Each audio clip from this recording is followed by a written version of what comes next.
We spend far too much time worried about what makes us different than the next person or better than the next person, and not enough time thinking about why we should respect the next person. We all have a story, an overarching theme that runs through our lives and makes us who we are. The problem is, we think that since each of our stories is different, there's not a lot of perceived value and shared struggle. But we have far more in common than we can imagine, and what motivates one person can certainly help us as well.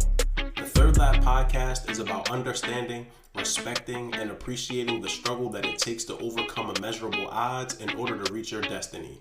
Join me as I interview and bond with some of the most inspiring and incredible people, diving into their why to get a full understanding of their being. Without each other, we have nothing. So let's go on this adventure together and take on the future with open minds and open hearts. Welcome to the Third Lap podcast.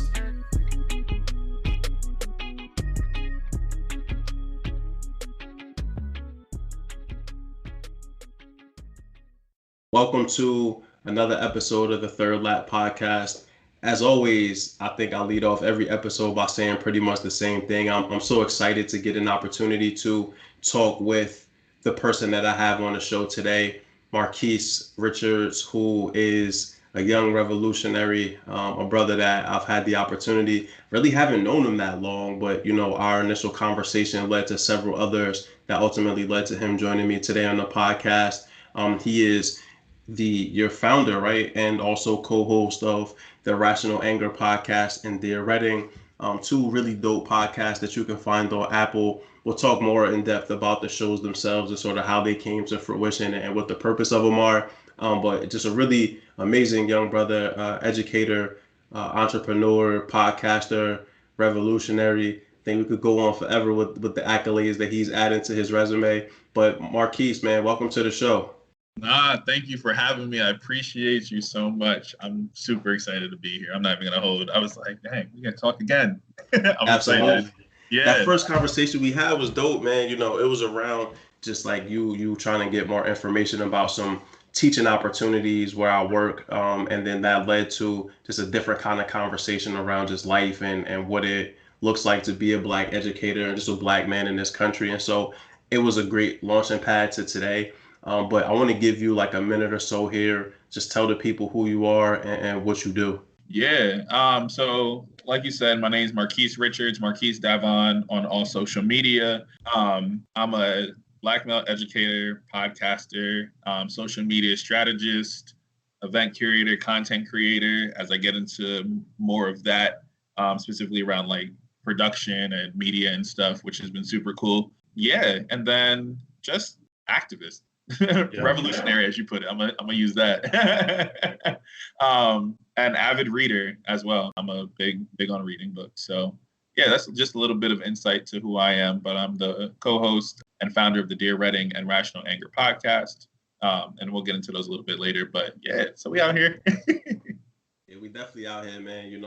And so like I said, we had an opportunity initially to interact around like job openings, education, teaching, and as you were trying to figure out what was the transition that you were looking to make from where you currently are to potentially what's available to you in the future. So I think our conversation was supposed to last like 15, 20 minutes. We talked for like an hour. So we talked about a bunch of different things. And it really spanned a lot of stuff, and it ended with us kind of showing each other our book libraries and the things that we're currently reading. I shared a couple books with you through PDF, through Gmail, and then you shared back with me your podcast, which I got a chance to listen to. Still working my way through it. I have quite a few episodes between the two different shows, and so you all been putting in work.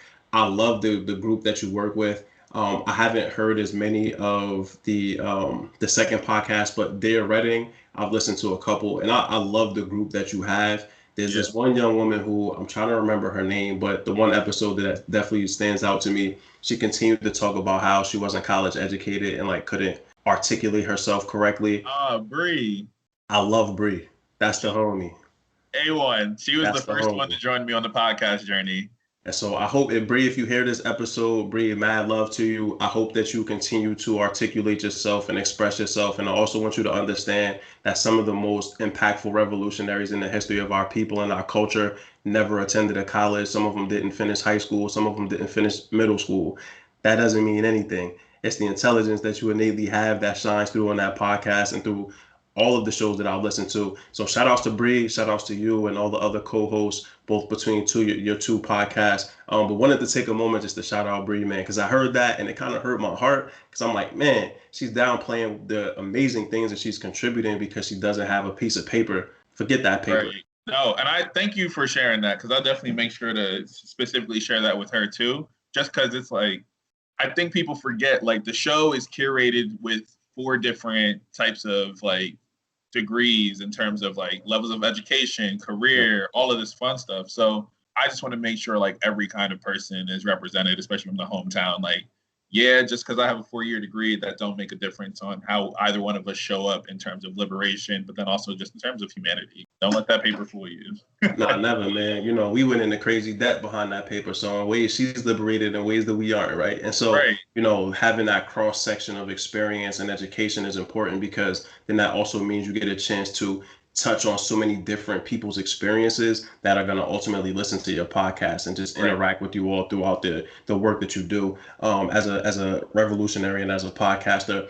I want to take a step back here for a second, Marquise. We talked about Dear Reading being the specific one that I've listened to the most so far. You know, give the people an idea of like, where are you from, what hood you repping. It's the rep your hood section, so give you a chance to rep your hood and put your hood on the map, man. Hey, nothing but a word. So I am born and raised in the city of Reading. I'm the middle of 5, single parent household. But Reading is not too, it's about 45 minutes to an hour away from Philly. And we're like inside, we're in the hood. We're not like outside. I know a lot of people think Reading and they're just like, oh yeah, horse and buggy. And I'm just like, no, we're in the middle of the city, majority black and brown town. And it's just been dope, just in terms of how I grew up, the kind of people I got to interact with, but so many different cultures are in the city of Reading too. Like, it's majority Latino. Like, my dad's Puerto Rican, my mom's black, so it's always been like super cool just to kind of be like, oh well, there's these two worlds, and I grew up with these, specifically with the black culture, but I had was immersed with black people, Dominican people, all types, Puerto Rican, Mexican, everything. So it's been, besides food, it's just like culturally, I've just been like immersed in so much. So I've just had such an appreciation. I went to college at Susquehanna University and I studied broadcasting and theater studies out there as well. So that was like a super cool journey, because that's the first time I was away from home and I was the first one in my family to go to a 4-year school, which was super cool to just kind of see that experience. Because I came home and I said, I've been around white people for the first time. This is different. I just, whole other world. I studied abroad in the Czech Republic, so I got to study theater and history out there. And then after I graduated, I went back to Reading.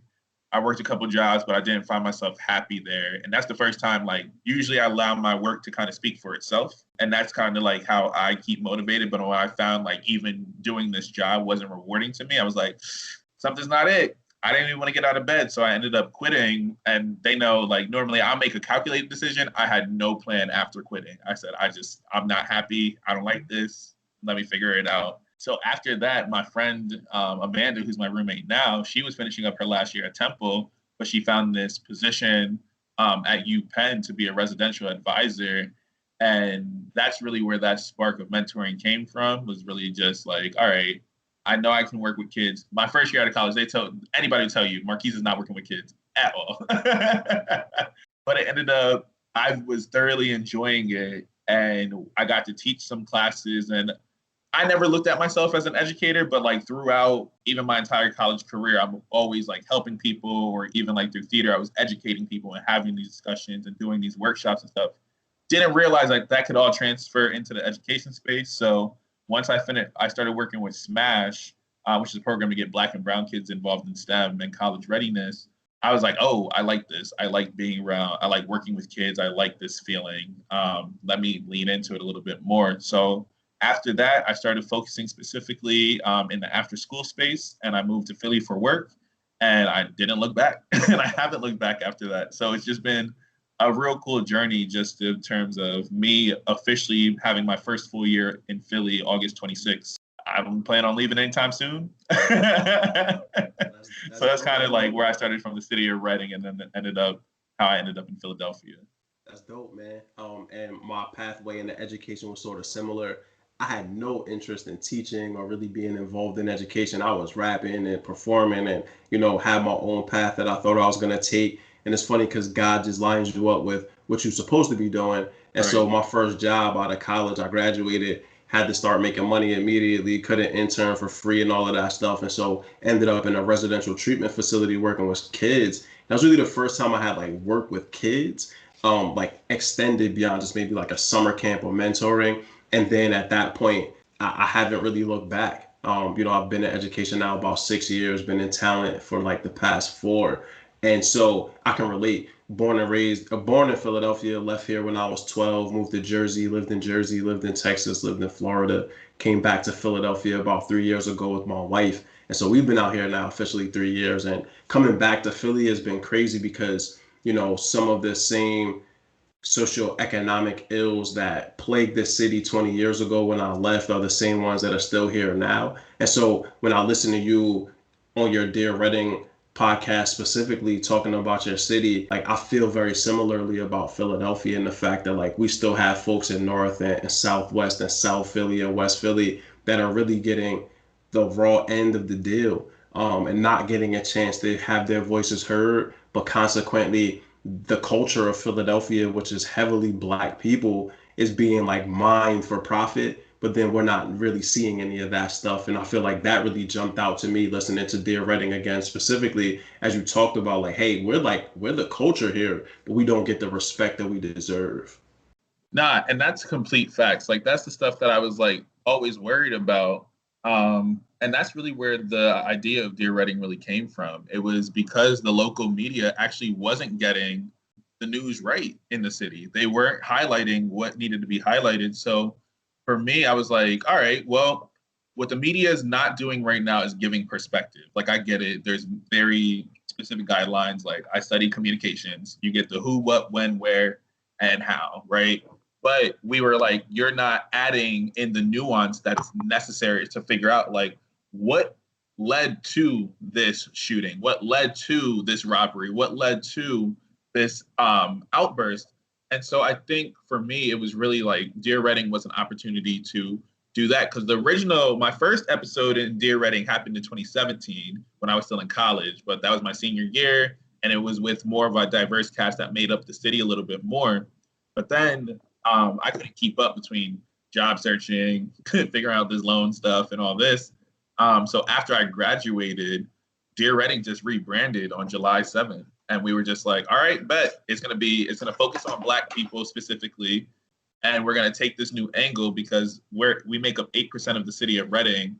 And so we are definitely like a forgotten in a majority Black and brown town. It's still very much so like we're still a minority in that town because even white people have more representation than us in the city. So it was really dope. It started out as just like, all right, I want to talk about some stuff because I wanted to create a space that I enjoyed when I was in college. And that was like being in the Black Student Union. And we were engaging in these conversations so often. I was like, well, let me take that home because that's the part of college that I really missed was that fellowship with other Black people. And so I just brought that back and found my tribe. And it was just crazy to see like the amount of people that started supporting. Like we used to work out of this hot room, recording our show, surrounding a table with my iPhone recording, and we got there every weekend. And people would show up just to listen into what we had to say. And that was the part that was wild. Like we had a live audience pretty regularly during our shows, during our tapings. And so we realized we were starting to build a certain kind of community here. People were looking forward to what we had to say. People were excited to listen in. People were sharing it. I remember we recorded our first video and it was playing in like local bodegas and local stores. And they were just like, oh yeah, well look, there's Dear Reading right there.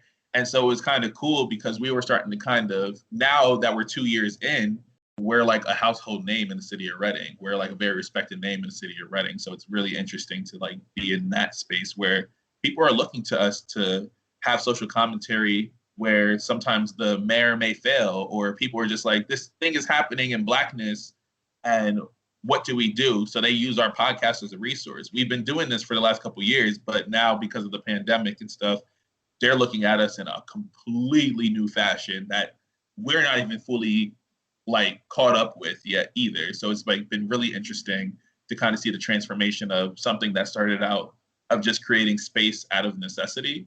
And now it's just like people are looking to us to make commentary or figure out how to like navigate the space differently now.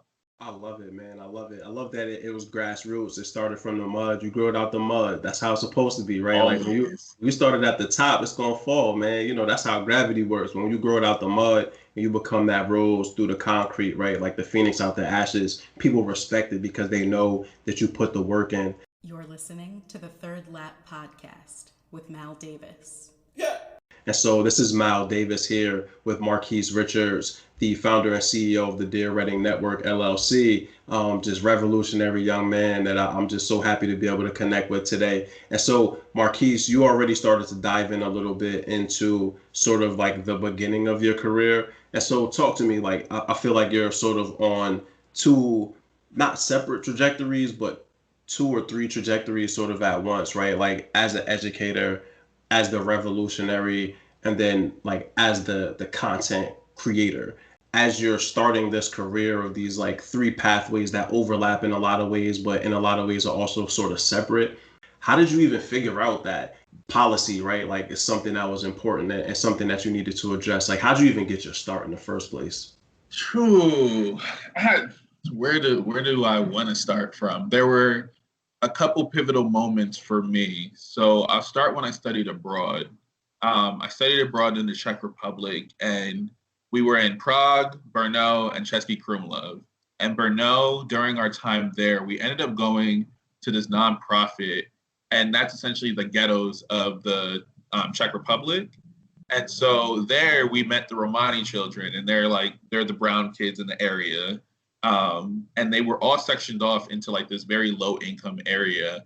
And I remember being there, I was like, yo, this feeling's wild familiar. Because when I'm in, like, growing up, I was in the weeds. I was in the middle of poverty. I was in the middle of being poor and being black and brown and all these systems working, but it was very normal. So it wasn't until I got to college realizing, like, oh, maybe we shouldn't have been living like that. Like, that's wild. But it didn't click for me fully until I went abroad. It was just like, yo, the fact that 98% of the Czech Republic took a poll and said, I will not willingly live next to a Romani person, I was like, this is weirdly familiar. Like, this feeling is like weird, but visceral. So I just remember being bothered by it. So that was studying abroad and getting out of America made me realize, like, oh, this world is completely like backwards. Like, what are we doing over here? So it was very familiar, but I still didn't fully pinpoint why I was like having this uncomfortability. Then the following summer, I had an internship in New York, and that was the summer where Philando Castillo and Alton Sterling ended up being murdered on camera. And it was the Alton Sterling one. I watched it, and I remember going into my program the next day, which was an ed tech startup, and everybody's just kind of like, still, the day's still going. And like in the tech space, it's largely white. So I'm one of three Black people like in this co-working space. And so being in New York, I was alone. I was like living with my cousin who was randomly there and randomly not in the PJs. So that was that's a whole nother story. I'll tell you that offline. But it was like super fascinating because that was the one time where I was just like, I want answers. Like, how are y'all not reacting to this the same way I'm reacting to? We must obviously live in two different worlds that you're not even thinking about this. And mind you, the ed tech startup, that John work specifically of giving representation to Black and brown kids virtually. There was a disconnect for me. I was like, are we going to make a statement? What is going on? And I just remember that being so bothersome because I was like, if you're in this work to help kids right now, specifically kids who look like me, I was like, you're not making the comment that I need you to make. So I remember that was like a very pivotal moment. And I just searched for answers. I went to a protest in Harlem and saw how that went down. And then I was like trying to figure out like people that I could look to. So I ended up seeing Mark Lamont Hill on his book tour for Nobody. And that's when things started clicking. I was like, oh, this person looks like me. He articulates himself in a way that I understand this language that he's using, but it's also like balanced in like who he's talking about and who he's talking to. So that was like super pivotal for me because that's the first time where I was just like, oh, I can be somebody like him. And I can be out here and I can be doing more work and also be allowing my critical thought to come through. So fast forward, what is then it's post-college after this. No. It was the election of Trump. It was the election of Trump. That's what it was. 'Cause I remember it rained that day. It was the first day I did not smile. And I was just like, I still try to smile at least once a day. But it was the one day I didn't smile. And I just remember people not even realizing, like, I saw so many people on campus celebrating. It was a PWI. So I was just like, white.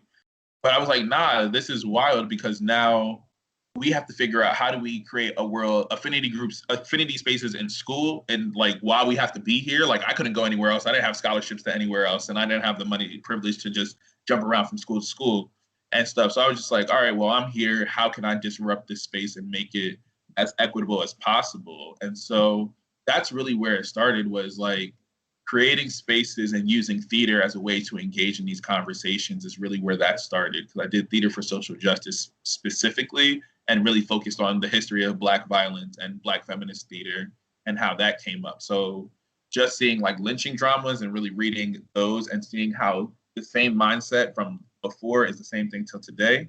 Now taking that idea of my particular study of theater, ended up just informing how I navigate the rest of the world, to be completely honest. So seeing that a lot of their thoughts came from Baldwin or Lorraine Hansberry or Malcolm X or Angela Davis, Audre Lorde, like all these people kept coming up and you were people that I kept referring back to. So at that point, I was just like, I want to do something like that.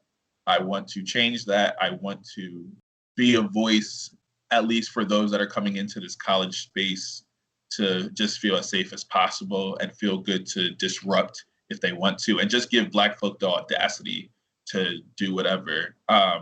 So by way of theater, it really started to inform how I wanted to start disrupting this space. So I used my video production degree to start the Say My Name series, which was just to kind of highlight the Black students at SU. And then after that, I was just like, how do I keep this activism going after I leave? Because it doesn't stop beyond the university area. So after I got home, the podcast ended up becoming that avenue for me to do so, which then transitioned into the Rational Anger podcast, which was originally This American Negro, which was Bridge Academia in the Hood. So I was like, there still needs to be access because there's still a part where I'm using language that my people don't understand. My older brother was like, Marquise, you're speaking a whole nother language. And I was just like, right, let me dial this back. Let me try again.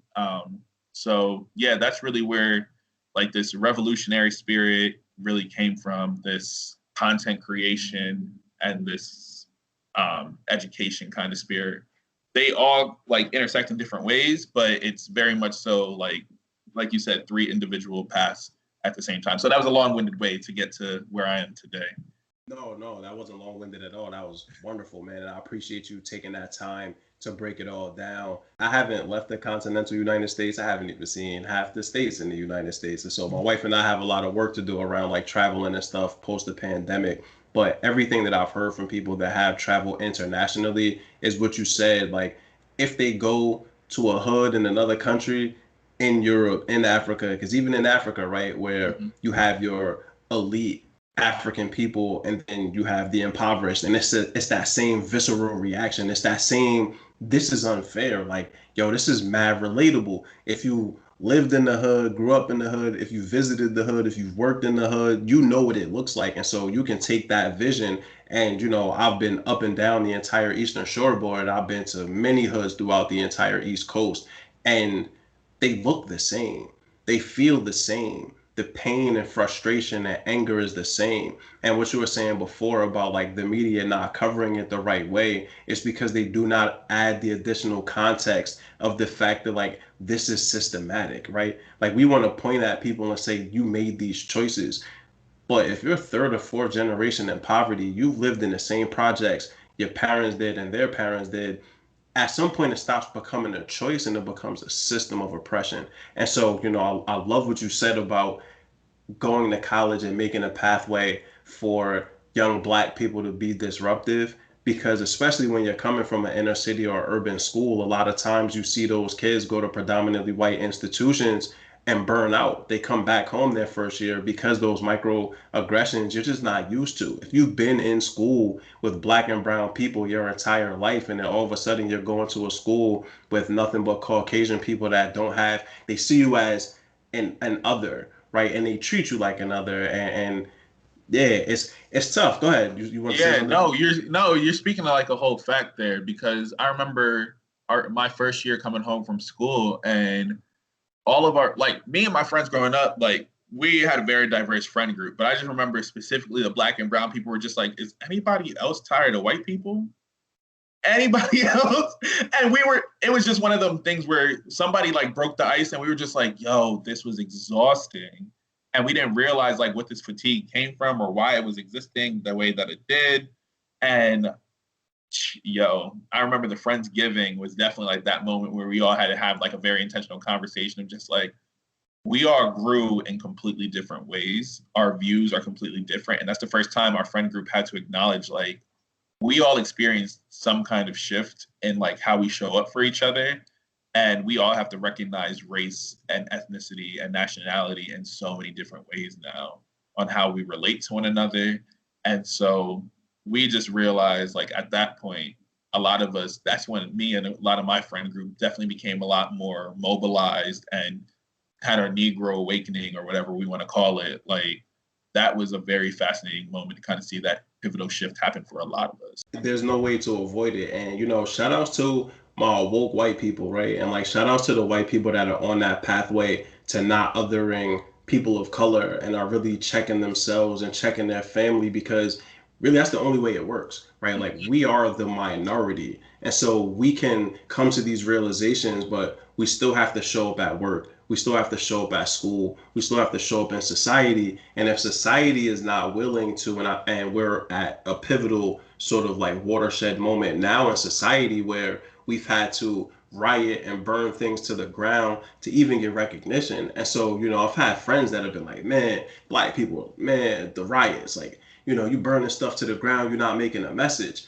and or the message is being lost. And I don't believe in necessarily the destruction of property, private property specifically, but I'm also not going to tell a person that spent their whole life downtrodden and abused how to take that out. Like, can we funnel that into something more policy driven so that 10, 15, 20 years from now, my kids, your kids aren't going through the exact same thing? But my mother, who was a revolutionary, and her friends who were revolutionaries in the end of the 1960s, what they fought for is exactly what my wife and I were protesting for, right? And so when we were in protest in Philadelphia, we're literally marching for the exact same thing, which is recognition of our rights in a country that we helped build as slaves. And as the descendants, the direct descendants of slaves, we still don't get that recognition. And that's across the board, right? Like we're fighting for basic human rights. And when you were talking about Philando Castile, that was such a tough moment for me because I had transitioned into a new job and I'm on that job for like a week and Philando Castile gets killed. And so we have this like huge meeting and we're sitting in this room and it was me and maybe like one or two other people of color in that room. And I just didn't feel comfortable sharing. I'm new to the job. There's not a lot of representation, even though the Caucasian people at the table were super open and willing to have it. But like, I know what it's like to have a cop's gun in my face. I've been pulled over and harassed by police since I was 9 years old. And so, I'm 6'4". And so once I got to my full height and weight, me versus the police, it was adversarial, right? Even if I was in the right, I was still in the wrong. Just a quick, I was standing in this Chinese food store out in New Jersey and I'm waiting for my food and there's a cop that walks in. So I'm already on point. So across his speaker, I hear this, it's an APB. They're looking for somebody. They say he's a black male between the ages of 20 and 34, between 5'8" and 6'2", long, short to long hair, light brown to dark complexion.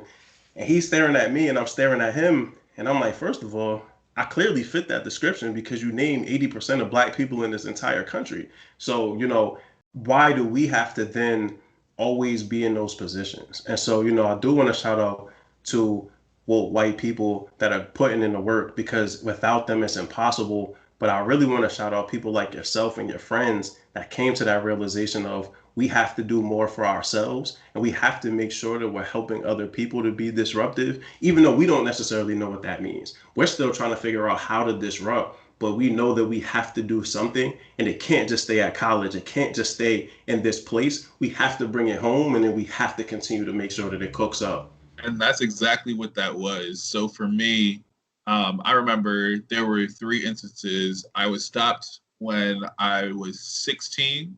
I just turned 16 and I was on my way to work and they thought I was some other kid. And I've been 6'2" since like the 11th grade. So I'm just like, you know what? So I remember that. And then I was just like, you know what? They just confused me with some other black dude. I'm annoyed.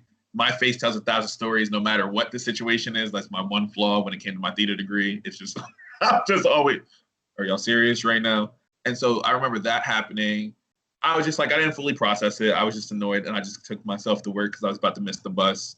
And then I remember being in college, I was in a full suit, shirt, tie, everything, going down to the bank down the street from my school. And I remember it was the cop, the precinct, and the bank was right across the street from each other. I walk into the bank and I walk out, and the cop goes, woo, woo, woo, to cross the street. Stop. What business you got at a bank? I said, what? Are you serious? I said, it was one of those moments I was like, I'm like in a suit. So that was that moment where I realized respectability don't even save nobody. A degree doesn't save anybody. They don't matter. You're still a nigga at the end of the day. And so for me, I was just really in that moment where I was just angry. I was like, nah, not even, you asked what business do I have at a bank? You thought I just shouldn't have been there, point blank, period. So that really annoyed me. And then it happened again, probably 2 months ago now. I was walking from the bodega and I just happened to be a black guy, 6'2", red shirt, fit the description, but I'm carrying like a bag in my hand. Like I literally just got done paying for my breakfast platter. Cop stopped me. It took the stupid people on the block just to be like, yo, nah, he's good people. It's not him. It's not him. And I'm just like, yo, I think you might have snitched on yourselves. But also I was like frustrated at the time because I had to go back to my students. So I had to still show up all the way 20 minutes later and just be like, yo, I really just got stopped by the cops for nothing. And they were already approaching hand on gun. Like I said, nah, we're not doing this right now. So I was so frustrated, but it was just like I still had to show up. But I definitely think it's like a work in progress for a lot of people, but it's just understanding now these things become systemic and these things become routine because ideology turns into policy. That's how so many things happen all the time. Like we have to understand, like, if you think something, you say something, and then the people start to believe that, that can now trickle into, oh, this would make sense to put into a policy, or how do we bring politics into it? Because now their assumptions are going to dictate how you have to navigate in life. And that's the part that'd be wild to me when it comes to all of that. Fact of the matter is that person probably didn't think I belonged in a bank because he didn't think black people had money or that we were going in there to steal something because they probably haven't seen too many of us in central Pennsylvania, to be honest. That doesn't absolve him of his trash. Absolutely, you're very racist. But I don't have time for excuses anymore because making an excuse for them or waiting for them also means this is the difference of life or death for one of us. And that's the part where I'm just like, I don't have, as an educator, I'll do my best to keep educating as much as possible and as long as possible. But there's also a point of me where I'm just like, I don't have time to wait on you when I'm still getting trampled on my back every other day. And I remember in high school, actually right after high school, I was driving through Union, New Jersey. And so if anybody knows Union, Union is crazy because it's a lot of black folks, it's a lot of white folks, they're separated. And so we're driving through Union coming back from one of the malls, I think Willowbrook Mall. It's irrelevant to anybody that don't know Jersey.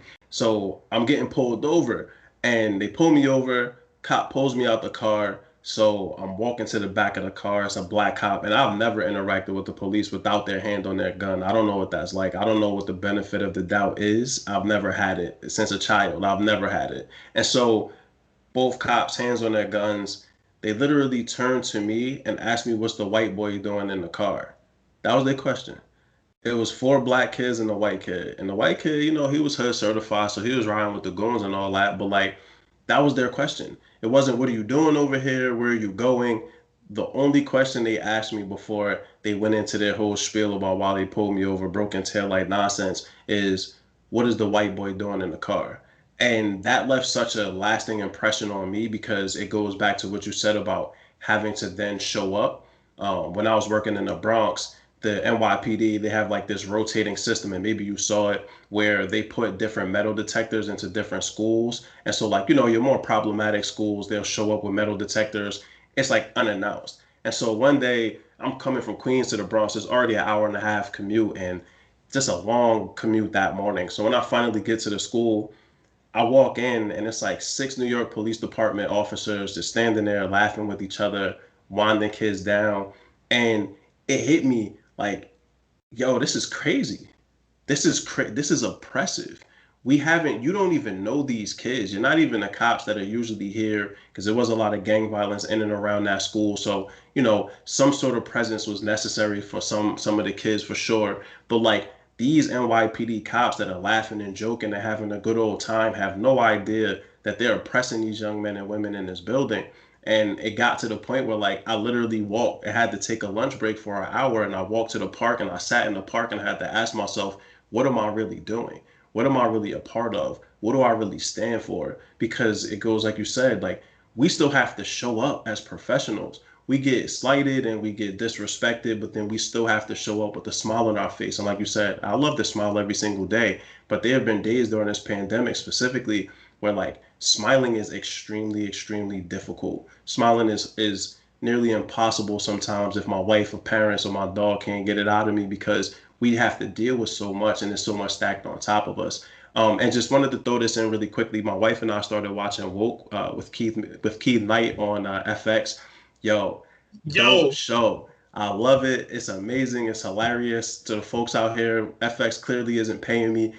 This is unsolicited, but if you get a chance, watch it because it's a great show, and it goes to what you said about like that awakening moment of like, oh snap, like we really got to be woke out here now. And the way that they went about it is comedic, but it's also so like it's so real life. nah, I wholeheartedly agree. I definitely binged that entire John. I'm not even gonna hold because I already like the actor from when he was in New Girl, so I'm just like, all right, Lamorne, I'm already sold. But it was definitely like one of those moments where I was just like, anybody who went through a PWI or anybody who just kind of got by life because they're probably like a really likable black person, it was smooth. But I remember like seeing him, I call it like the 7 stages of blackness. Like you just realize your blackness. You're just like, oh, wait, no, that wasn't a thing. And then you're just like, I'm kind of bothered by this. Then you get your history. Then you go to anger. Then you try to go to reconciliation. And then you're just like, you know what? I'd rather not even be around it. And I remember watching it, and there were about 4 or 5 people that texted me and was just like, Marquise, this show reminds me of you between the humor and just who he is. I was just like, yeah, I feel that. I mean, I realized it much sooner than he did. However, I definitely was like having those moments of just like, yeah, that was me. Yeah, I remember that. I had that conversation. Yeah, this is a great show, created by Keith Knight and Marshall Todd. Like you said, stars Lamorne Morris, Blake Anderson, who is my boy, man, from Workaholics. And he's such a great representation of like white people that are trying. And I found so much humor in that because he was given the effort. And sometimes when you give the effort, it's like with anything, right? Like being a husband, I give the effort, but I also have to listen because if I don't listen, then my effort is meaningless if I'm not giving the effort the right way. And so that show was just crazy. I absolutely loved it. You're listening to the Third Lap Podcast with Mal Davis. This is Mal Davis here, Third Lap Podcast with Marquise Richards. And so, Marquise, you talk to us about like what got you started on your pathway, going overseas to the Czech Republic, just the microaggressions that you faced at the PWI that you went to, realizing that it was imperative to be disruptive in so many different ways, and your theater background helped you to really explore what blackness looked like in the theater, but also gave you literally a stage, right, to like stand on and to use to be able to continue to disrupt. And so talk to us about like where you are now. What are some of the difficulties that you've had to face? You're still a young brother. You're 25 at this point, right? On Monday. Talk to us, 24 going on 25. Where are you right now? What are some of the difficulties that you've had to overcome? What are some of the difficulties that you still face as a young professional, as a young revolutionary? Yeah. There's a couple. So I think I don't do New Year's resolutions. I go by my birthday and just like, how do I want to bring in this year? So when I first graduated, it was the year of disruption for me. Um, for 24, it's my year of sustaining. In 25, it'll be like my self-titled year, like me fully coming into who I am. Like I'm going to fully like be present and just in terms of just me. But 24, I think this last year, it's pushed me a lot. And it's not easy. It was not an easy year because I met my pops for the first time in 24 years. So that was me figuring out a whole nother aspect of my identity. And just like, there's so many more questions that I have when it comes to him. And that was just interesting, just because that's a very particular relationship I have with the prison industrial complex and all that kind of stuff. So that's always been something I've been passionate about, but wanting to like dismantle whatever that looked like. But I think for me, this pushed me in terms of social justice and my values. So when you were talking about just trying to figure out like, who am I? What do I represent? What do I want to change? Why do I do this? You're like, I went through the series of questions and I'm just like, I know I want to keep fighting for this. I want to fight to ensure that Black folk are given the proper access. I want to make sure that my students are going to grow up in a world that allows them to celebrate every single aspect of who they are. And I think it becomes difficult because I started walking in my purpose, but through walking in my purpose, I started to pour out of empty cups. And that was very difficult because I was just like, I'm doing what I love to do. I'm investing in people. I'm mentoring. I'm doing this education thing. I'm doing this podcast thing. I'm doing what I want to do. But I realized there was a moment that as you also walk in your purpose and you forget to pour into your own self once again, and you start going on autopilot, that's what I ended up doing. And I was just like, something is missing. And so for me, there were parts where I was just like, yes, yes, yes, yes, yes. And then I plateaued. And I was just like, what is this thing that I'm missing? What is my purpose right now? And so I think when the pandemic really hit, it stopped me. It stopped the rest of the world, right? But it stopped me, and was forced to reckon with myself because anybody will tell you, all right, I got a networking event here. I'm throwing an event this time. I got a show this day. I got an interview this day. I got this day. But I was able to sit down and just realize, like, damn, I gotta work through some of my own trauma. I didn't even fully process what it meant to meet my dad a full year later. Like I'm still trying to figure out like what does this relationship look like? What does the relationship to myself look like? What is the relationship to the product and the stuff that I create? What does that look like? I think for me, a really difficult spot was watching. It was Ahmaud Arbery, and I was like, "This is a scene out of the 1920s. This is a scene out of like the 1800s. Like the pickup truck, black kid running, and then seeing that, I had that moment. I was just like, yo, it's a century later, and what has actually changed? What is this purpose? Why do we keep fighting? What is this?" And I remember like just having this moment where I was watching my students like put on this defund the police conversation with a group of students at Morehouse. And I said, that's why I keep doing what I do. Seeing them be inspired, seeing them interact with me, and they're seeing what I'm doing on social media. And they're just like, Marquise, I don't think you realize like you inspired who I am. You inspire what I do now. You inspire us to be as excellent as possible. And so hearing that from students, I didn't realize I wasn't actually receiving that kind of information or that kind of like commentary from a lot of people because they started to expect me to just produce like it's Marquise, he's gonna do a good thing. I don't expect anything less from him. But I didn't realize like, oh snap, like though I keep doing this and it's making sure the world's for a better place and it's something that I love, seeing that kind of impact and seeing the inspiration that I gave my students really like picked me up from that spot. But there's still days where it's difficult, where I'm just like, I watched my hometown, like people in power look at me like look at me sideways. Like, yes, there's a lot of people who support me, but to see like this public discrediting of like the work that I do and the fact that they're just like, oh, Marquise, you're just being divisive or you're being lazy in your approach or you're doing X, Y, and Z when it comes to like my mission to defund the police in the city of Reading. I'm just like, the research is out there. I'm not going to keep like reiterating the fact that y'all as the policy makers need to step up. You as the policy makers need to listen to the people that you were elected to serve. And if you're going to continue to ignore this 8% of Black folk in the city, it doesn't make sense to me.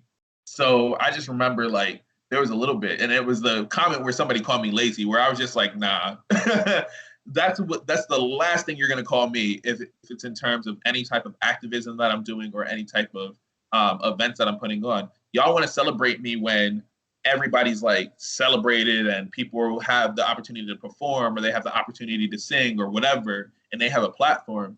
But when I use my platform to actually hold y'all accountable because you were a guest on my platform, and now I'm asking, what are you doing now for us? Like, that's the kind of stuff I did not like, and it didn't sit with me well. So I remember they were just like throwing these shots on social media, and they were throwing these shots in the comments, and I'm just like, y'all are saying a lot about me without ever saying my name. So I remember I said, you know what? I'm with all the smoke. So I went on social media and I said, I added the mayor, the city council, and a couple other people that were like playing in my face. And I said, see, you got the wrong one. So this is exactly why you're wrong. You're dusty. You're dumb. You're this. And I was like, there's no reason for me to like use pretty language with y'all anymore. Like, y'all want to push me and y'all want to keep acting raggedy. I'm going to treat you like you're raggedy. And so it was in that moment where they also realized like Marquise will still like talk to us in a certain way. And I said, because I've been using this language to help educate you and help you inform the decisions that you make that will ultimately help everybody. Because my philosophy has always been, if you help the Black trans woman, you inherently help everybody else. And if you're not gonna do that, that doesn't make sense to me. So the fact of the matter is, the mayor did not have he didn't even have the wherewithal after Ahmaud Arbery, after George Floyd, to even make a comment in terms of Black lives in the city. No comment was ever made. We were supposed to call them out. It was like, yo, y'all didn't make a comment, so here's Dear Redding making another statement, what the mayor should have done. So now we're getting a new kind of respect in the city, and people have coined on, oh, well, Marquise is the next mayor of Redding. Marquise is going to do this. And I'm just like, I'm 24 and still have so much life to live. I'm not going back to Redding anytime soon. Like, let's be clear. I just know what's not right and what needs to be done. I'm not in that position. I'm not currently in that position to make these powerful decisions.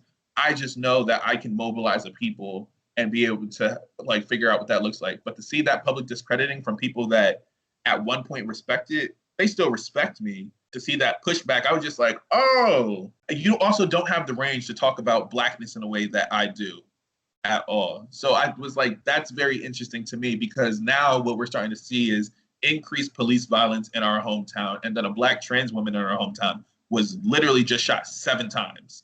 And it's a person who is also known to have issues with mental health, right? So we're just like, you're not even taking into consideration. We already know police don't do well with Black folk.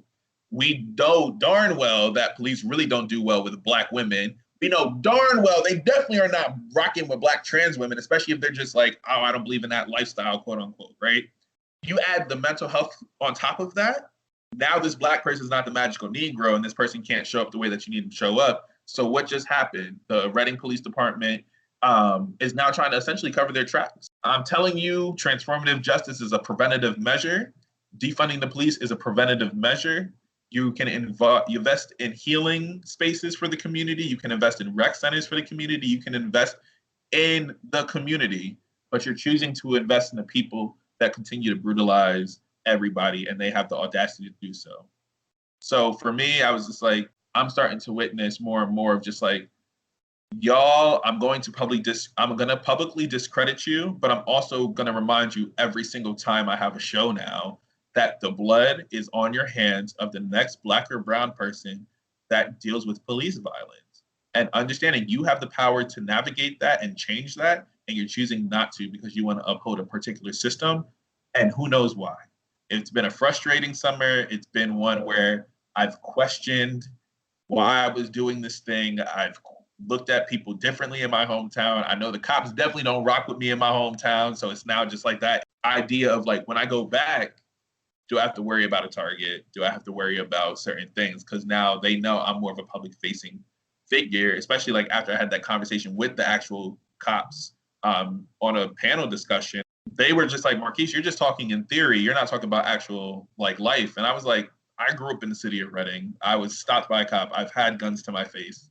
I've witnessed this violence. I don't want you to think just because I got a 4-year degree, that doesn't mean that negates my actual life experience either. It's been a very interesting summer. It's been an interesting year of seeing the work that I do be pivoted in a way that now requires people to think critically about what I'm having conversations about. But now we have the platform of superintendents, governors, state representatives are now also listening in our podcast to hear what's going on as well. So we had to turn into a thought leader, but coming with that new space, I didn't adjust to how quickly that would like require people to need me in different kind of ways. So it's like my emails, I could no longer keep up with them. People somehow got my phone number and are like, Marquise, we need you to speak at this, or Marquise, can you help us organize this, or can you use their Reading to do da da da da? And I could not keep up. And I was just like, this is exhausting. I'm not the only Black person that can do this. I just want to make sure that other Black people feel empowered to be as bold as I am. Because the fact of the matter is, a kid said he wanted to help, but he did not want to detract from my movement because he felt as if he would take away from it because people thought he was a thug. And I said, you're Black in the city of Reading. This is just as much as your experience as it is mine. And I don't want you to do that. I understand my privilege of having a 4-year degree rewards me some space into these rooms, but best believe I'm not the only one entering this space. I am bringing at least 7 or 8 or 10 other people with me. And if they don't want us in there, I created my own spaces. I'm not a stranger to that at all. We'll make our own movement. So, yeah. You said a bunch of really important things there. First and foremost, this for the thugs too, man. You know, this for the goons, this for the dudes that's in the trap, this for the dudes that so many of the Black men that I know and Black women, you know, Latinx folks that are caught up in the gangs, caught up in the street violence, caught up in drug trafficking and all of these things. That wasn't what they wanted to do, right? They look at us and say, damn, I wish I had that opportunity. And when you give them that exact conversation with my dad, he was I've just like, so don't many ever be who I am. Yep, exactly. And I've had so many of those conversations, and you know, people need to understand that we have to stop this divisive sort of means of educated versus non-educated, right? Like you and I talked about the talented 10th in our first conversation, and like that whole thought process is defeating to us as Black and brown people, because if we believe that only 10% of us can make it and 90% of us are basically good for nothing, we'll never make any strides because 10% of our people can't carry the vast majority, right? And so I want anyone listening to this, if you're in the streets, if you're in college, if you're a professional, if you're out here in prison and somehow come across these podcasts, know that this is also for you. You know, the Black Panther Party and so many of the revolutionary parties and so many of the college, you know, SNCC and Malcolm and Martin and all of these other people, Angela Davis, Assata Shakur, Huey P., Fred Hampton, all of these people that had a platform and had a stage and used it, many of them were criminals at some point in their life. Some of them were academics. Many of them came straight out the streets. And so, you know, I really want our street folks to understand that this is also for you too. We're not just doing this to help other folks that are just like us. This is a whole conglomerate movement. You know, when we're talking about defunding the police, is because we've seen historically that these police budgets, there's no reason that the New York Police Department has the operating budget that it does. They don't need tanks and missile launchers and anti-defense mechanisms. You know, they don't need it. The city of Philadelphia, you don't need it. When we are in such dire need of social justice and social systems, like you said, after school programs, we need social workers, we need dedicated health professionals that can talk to and help people struggling with mental health, give them access to steady therapy, right? Group therapy, individualized therapy, talk therapy, medication if necessary. We have so many people homeless on these streets that are paranoid schizophrenics that don't have medication and don't have access to resources. And so when they interact with the police and they're getting murdered because they're acting erratic with a knife or a spoon or whatever it may be, it's because these police budgets have grown extensively at the harm of our schools, of our social systems, of the people in the social sector. And I see so many people say without police, we couldn't operate the way we do. That's not true. It's just not true. Police aren't trained to deal with those types of situations. And so, you know, defunding the police and abolishing the prison industrial complex, these things are mandatory for real progress in this country. And I love the fact that you and the people that you work with and what you represent is so strong in Reading, and I continue to encourage young Black people to keep this movement going and continue to be that light. You know, like you said, your students see you on social media and want to be just like you. And so when they get into that position of potentially going to a PWI or even at HBCUs, we hate to have this conversation, but there's elitists at HBCUs too, right? Like we have a huge division at some of these schools where there are people that believe that they're better than the next man or woman or next person because of where they came from and the money that they have. And so we have all of these divisive measures already in place. But continue this work because it's imperative, and I encourage you, and I'm here for you, and will continue to be here for you as you move forward in any way possible. Because I know that you're going to bring about the change that's necessary, and continue to have these conversations. You may end up with the target, right? But like they can't silence you because you come with so many other people and you're enabling so many other people to come to the table and have these conversations. So again, all the thugs, all the homies, all the gangsters listening to this, we out here for you too, man. This ain't just for college educated folks. This ain't for the middle class, black upper middle class. This is for every single person because we are all in this together. My grandmother always told me you can only run as fast as the slowest black person walks, which means that we all have to keep a pace together.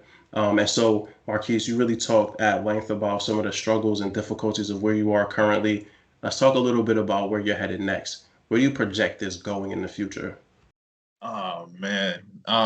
Yeah, no, this year I took intentionality is my word this year. I've kind of like stumbled into like doing all of these things and kind of like got slapped in the face to be who I am now. But this year is definitely I'm moving with intention. I am working with an organization now, and in January we're going to start rolling out like this new program that can be revolutionary for all Black, Indigenous, and people of color as well, which I'm super excited about, especially to kind of build out what a curriculum looks like, but then also build out like, yo, what can a program look like now when we're in this digital space, but then start building up these groups. So I'm definitely going to continue to build out spaces where kids can have opportunities for mentors, but then also I am doing a short film that just navigates my experience just as a Black creative in this space. And so it goes through the 3 different chapters of creation, education, and liberation, and why those are all through lines in every single piece of work or content that I create. But from there, I want to make sure I'm doing more storytelling in the way that I knew how. Theater, I always say, is the purest form of storytelling because I have to get to know this character, get to know their backstory, understand why they move the way that they do, say the lines that they say, and stuff like that. So I wanted to start really embodying a lot of that a little bit more. And if that's going to be through film or if that's going to be through events, but that's definitely going to be the space that I move in. So just creating a space where all Black people can thrive, but then also creating a space where I want us to knock off this idea of Black excellence in the work that I do. It's a process. Not all of us come out the gate and we're just, boom, we're like the Michael Jacksons and Beyoncés and Janet Jacksons of the world anymore. Like, right? It takes time to get to there. I want people to recognize my own individual process. This year, people are going to get to know me in a way that they didn't know me before. But my work is also going to be telling stories and allowing other Black stories to be told. Next year is the 100-year anniversary of the Tulsa bombing. I want to go down and be able to document, like, what does that look like, and spend a month down there and just get to know and just immerse myself in that. So those are kind of ventures that I want to get out into because I think it's important to tell these stories in a very careful way. And then also, I want to make sure I'm just pouring into myself, like for this year. I realized when I didn't show up as my best self. I did the best that I could. But this year is definitely going to be me walking to my purpose, only accepting jobs or opportunities that really feed me and really solidifying where I want to be at by 30. I want to see where I'm at in this education space. I want to go for my master's. I also want to travel more. Like I got to see 2 different states, 3 different states that I've never seen before. I got to see Florida for the first time at the beginning of the year. I don't really want to go back there, but I guess my boy's down there. I got to see Chicago for a little bit. And then I went to New Orleans, which was super dope. And then I ended up going to Des Moines, Iowa to do some client work as well. And that was so much fun because I was just like, oh, snap. Like, doing this collaboration thing with Google and all this kind of stuff with my client. Like, this is dope. So yeah, definitely going to be more. I'm expanding outside of the podcast world. So yeah, it's just going to be, you'll see a little bit more of me, a little bit more of an honest side going into the storytelling aspect, but you'll definitely see more of the content creation, the creative keys really coming out. But then also just working on a few projects to really start building out what my legacy is going to look like and just making sure I know exactly what that is and being intentional with that. So yeah. You mentioned intentionality. So first, I have no questions that you'll be in the dopest spot at 30 if you continue to be intentional with the steps that you take. That's been for me where I am now at 35 has been a lot of self-reflection around intentionality because I've been so fortunate to land where I am professionally, personally, spiritually, but it wasn't planned. And we talked about that in our first initial conversation. Like, this wasn't a plan. And so, I always challenge folks, plan it. It may not go exactly as you anticipate or expect, but be intentional about the steps that you take and really want what you want and don't be afraid to go after it because that's the key, right? Like, we're taught to just be happy with whatever we get as Black folks, right? Like, we're just lucky if we get this or if we get that. No, that luck has run out. It's not about luck. It's about what you do and the steps that you take. And you're going to fall on your face, but keep picking yourself up, trial and error. But, Marquise, I have no question that you will end up being immensely successful. And I look forward to continuing to interact with you over the years as you continue to move forward through your career and just become more multifaceted because I know that there are so many things on the horizon for you. And I'm super excited for you. And I'm super excited for your team and for your family. And as you grow as a person and as a spiritual entity and being in this world, and as you continue to understand the power that you already have and what you can build on, you're going to be like Thanos at some point, right? Like, you out here getting these infinity stones, man. And so, you're going to be snapping the finger and, things going to fall to the ground. And that's a lot of power and that's a lot of potential, but that's also a beautiful thing. And I have nothing but happiness and joy in my heart for you. And so, you also mentioned, again, back to the intentionality. I just want to say this out loud and make it very clear that trans lives matter, right? This Third Lab podcast, this is about being open-minded. And, you said that people see the end story and the end game. It's that 10,000th hour and on. This podcast is not about the 10,000th hour. This is about the 100th hour. This is about the 1,000th hour. This is about people that are building towards something great. And what are they doing every single day to make sure that they get there? And so, I want to make it very clear that I firmly believe that trans lives matter. I am an advocate of the LGBTQIA community. I'm going to have some out gay men on this show. I'm going to have some lesbian women on this show. I hope to have some trans people on this show so that they can also have that representation, because what you said about Mark Lamont Hill is so important. You cannot be what you cannot see. And so I know that there will be people tuning in that don't have active representation and don't see people like themselves and can't hear stories of what folks have had to do to struggle with their sexuality and all of these different things. And so I want to make it known this early in the season, early in the podcast, that all of those things matter. And that's what we're here for. You're listening to the Third Lap Podcast with Mal Davis. Yeah. And so this is Mal Davis here, Third Lap Podcast with Marquise Richards. And so, Marquise, you've talked to us about your story. You've talked to us about who you are, what you've been through, where you're headed. The real question now is, what motivates you? You talked about your students, but what else keeps you pushing? What is your internal why? Why do you keep at the same pace that you're at? The first thing I always said, I'm scared of leaving this earth without a legacy. I'm scared to not have meant something, like, as I get older. I've been thinking about mortality more often and just thinking about, even like, especially because after Chadwick, like, that really just put in perspective. And then thinking about Kobe, I wrote an article when I was 18, and I said, in our hometown, we saw deaths happening all the time. So I'm just like, I'm just happy to make it to 21. I made it 21. I'm happy that I can say I'm about to make it to 25. Like, my next pivotal point is after Nipsey, 33. All right, Kobe. All right, Chadwick. So I'm just like very intentional about health and everything. So yeah, I've just been thinking about that. So yeah, I'm just scared to leave this earth without having a legacy. So that's something that motivates me.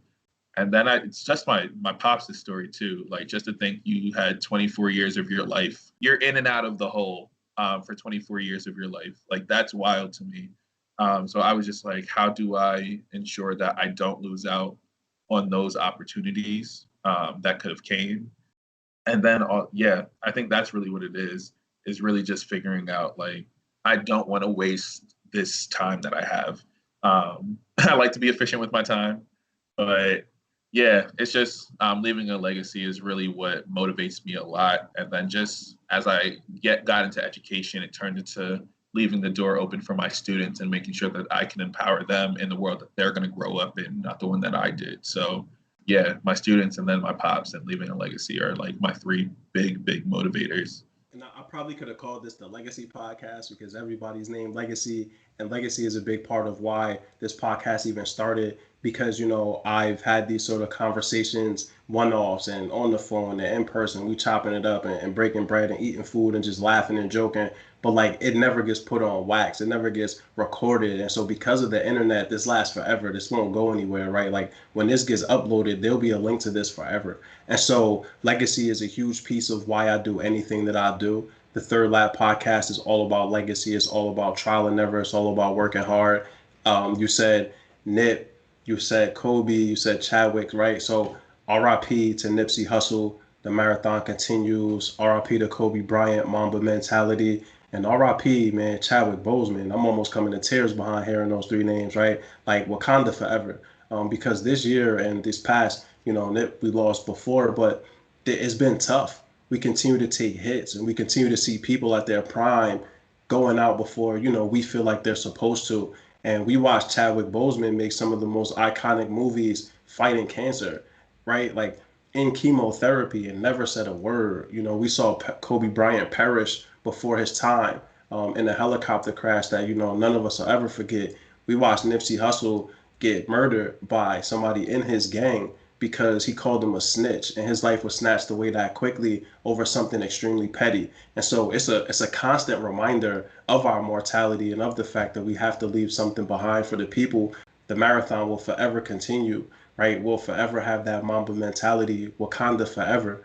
Your legacy will be something that people will talk about forever, but we only have but so much time on this planet and we have no idea when that shot clock goes to zero. And so it's imperative, black men go out here, get checked for cancer, colon cancer, testicular cancer, take care of your mental health, go see therapists, get medication if necessary. Marijuana is not the only way to deal with some of these things. Popping pills and drinking alcohol aren't necessarily the way to deal with these things. Sometimes they exacerbate and make the situation worse. Let us take care of our health and our mental well-being and our spirit, keep our spirits enriched and involved so that we can make sure that we leave something behind for the people.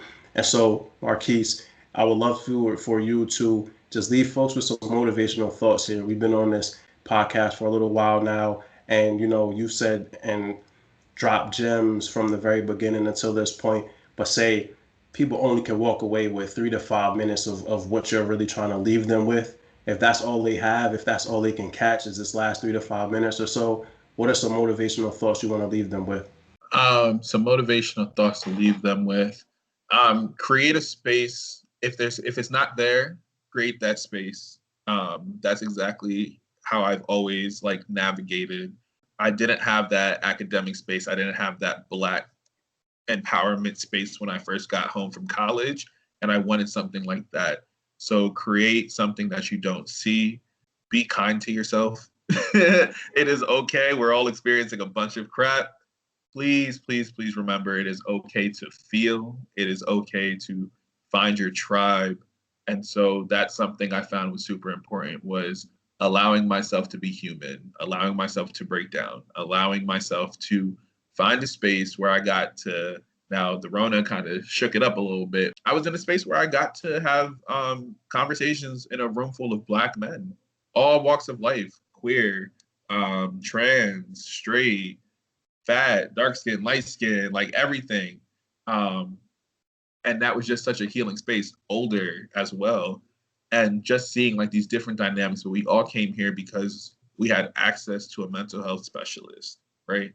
So that's just something I want to make sure people leave with, is knowing like you still have your opportunity to build your legacy, change the world in the way that you know how specifically. I use it through my words, I use it through my creation of my podcast.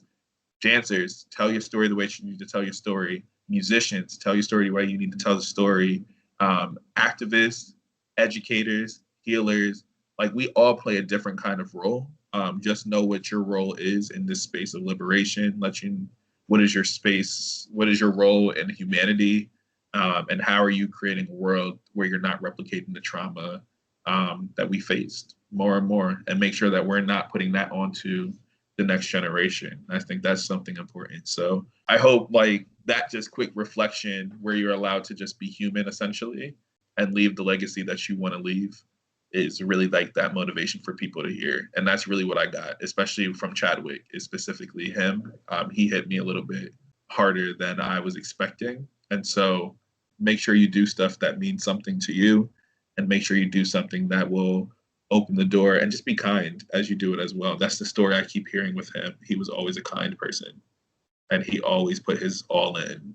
Do what you need to do, take your breaks when you need to, share when you need to share. But yeah, I think that's all I want to leave the people with during this thing. The gems, man. That's the crown. You just left them with the whole crown jewels right there, Yeah, man. right there. But I love what you said. I love everything that you said, but specifically around create that space, right? Like I've fallen victim to saying, "Oh, the space isn't there. I don't know what to do," and so it's imperative you take that step. And sometimes you're gonna fail with that step, but there, in this household between my wife and myself, and when we have children, the mantra here is you win and you learn. There's no such thing as losing. And That so, part. you know what I mean? Like we're not losing, we learning. And so through this process of trial and error, we're gonna continue to learn and continue to just be our best selves. And so Marquise, what are some things that you read as I continue to compile the reading list and like the books that are suggested to me on the third lap podcast.com? What are some books that really helped you out that you would suggest people check out? I got three here. No, I got four. I got four. So one is Fences by August Wilson. One of my favorite playwrights to like exist, but he created plays where he created characters who happened to be Black. And I think that was important because he forced you to recognize this as human before you saw just, oh, Black person, a person who happens to be Black. It changes the dynamic a little bit. But Fences is one of the first plays I had like a very visceral reaction to, especially just the relationship between father and son. Super important to me. Everybody, just make sure you have the autobiography of Malcolm X as told by Alex Haley. That's super pivotal, especially just in everything that I do. So I always have a picture of Malcolm X. I have this book on my desk and a picture of my pop on my desk at all times. So All Boys Aren't Blue by George M. Johnson. They're an amazing queer writer, non-binary, but they really kind of helped navigate like what does sexuality look like? What does it mean to grow up in this kind of space and really understand like there's this duality between masculine energy and feminine energy and something in between. So it's really beautiful to see their memoir and just kind of see their relationship. So it was cool because I got to see a story where these people weren't always represented, but they're very familiar stories at the same time. So I highly, highly recommend this to especially anybody who's raising a trans child or somebody who just knows what does it mean to raise a queer child, right? So I really love their dissection of like their reflection of life and telling these personal stories, but also attaching it to the macro. I think is super important. And last but not least, Bell Hooks, We Real Cool, Black Men and Masculinity. If you want to get dragged as a Black man, please enjoy this book. But no, it really talks about our inner community relationship to one another. So how does masculinity intersect with Blackness, and how does that also potentially harm our community at the same time? So Bell Hooks does a really, really amazing job of kind of breaking it down from sexual domination to how we show up in school, how we are disciplined, and how we replicate white supremacy sometimes too as Black men, cis Black men in particular. And so I think it's really important for us to always have that kind of critical conversation with ourselves to ensure that we're not replicating this harm, because it is a very real thing that Black women, and it's in proximity too, right? So I don't want to make it seem like, oh, no. But in proximity, how were Black men really allowed to show up, and what are these restrictions? And so most trans Black women are dying at the hands of Black men, right? So it's really having to reconcile. We're in a system that props men up, but does not prop up Blackness, and we're still having this power struggle at the same time. So take that as an opportunity to check your own privilege, but also check how you could have be violent towards your own as well. I think it's a gut check, but it's an important check because it touches on a lot of stuff that Black men are scared to navigate, and we haven't ever had a chance to navigate. There it is. I got a chance to see Fences at Signature Theater in New York City. My mom took me when I was a young boy, so we got a chance to check that out. It was dope. I believe Denzel actually was in it, if I'm not mistaken. I want to say yes. I should have checked that. He's played in it multiple times. Yeah, so I'm like 95% sure Denzel was in it. Ma, if I'm wrong, check me. I know you will anyway when you hear the episode, but I'm pretty sure I'm right. But that was dope. And thank you for the suggestions for all 4 books. I have not read the last 2, but I need to get my hands on those. I'm actually go to Amazon right after this episode is over, place an order, get those in my hands, and start digesting that because, like you said, there's a lot to unpack around how to raise queer children and not be destructive to who they are and their well-being. I can't sit here and say trans lives matter, and I'm a part of being an advocate, but then actively continue to perpetuate a lot of this cisgender stereotypes on the children. That's unfair to them and just hypocritical. And then also, like you said, that dynamic of being a man, which is a dominant, but then being Black, which is subordinate. And like that power struggle that exists that was explained by Bell Hooks. So got to check that out. I should have read that already. But it's never too late. Got to get to it. Not at all. Right? Not at all. I didn't even Toni Morrison, so we good. Right. There it is. I've been on Toni Morrison. Mom Dukes had me on Toni Morrison as a young boy. And so, we all get to where we get to when we get to that point. But it's important that we make those strides. And so last couple minutes here, Marquise, where can people find you on social media? Word. So across all social media platforms, it's at Marquise Davon, MarquiseDavon. Marquise Davon. I live in the Twitter streets. I'm a man of the Twitter streets. I'm not gonna lie. But also Instagram. Really easy to follow me there and find all of the things that I'm part of. So you can see Rational Anger podcast drops every single Thursday. And we touch on a bunch of different topics. Our most recent one, we talked about miscegenation laws and the tragic mulatto trope as well. So that's like a fun episode. Dear Reading, Dear RDG is how you'll find it across all social media as well. And we're always talking about local politics and activism in our hometown at the same time. So you'll get 2 different feels of where they are, but you'll still be able to gain something from either podcast, no matter who you are. Other than that, if you go to my page, you'll see the YouTube page is going to be starting soon, but that's where the To the Mountain, which is why I named it, short film is going to be existing as well. So you'll be able to watch it there. Yeah, I think that's everything. Yeah.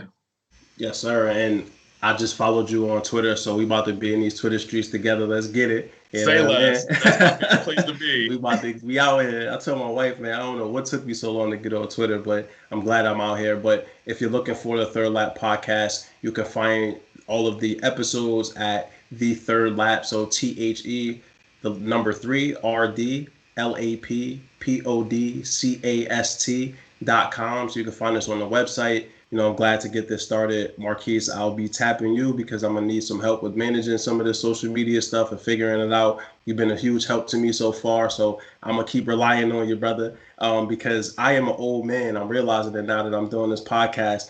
I'm ancient. My wife is trying to help me. I had my boy Hat yell at me about Instagram already. He was the 3rd episode. And so, I'm realizing that I have a long way to go before I really understand this thoroughly. But Marquise, man, it's been a pleasure.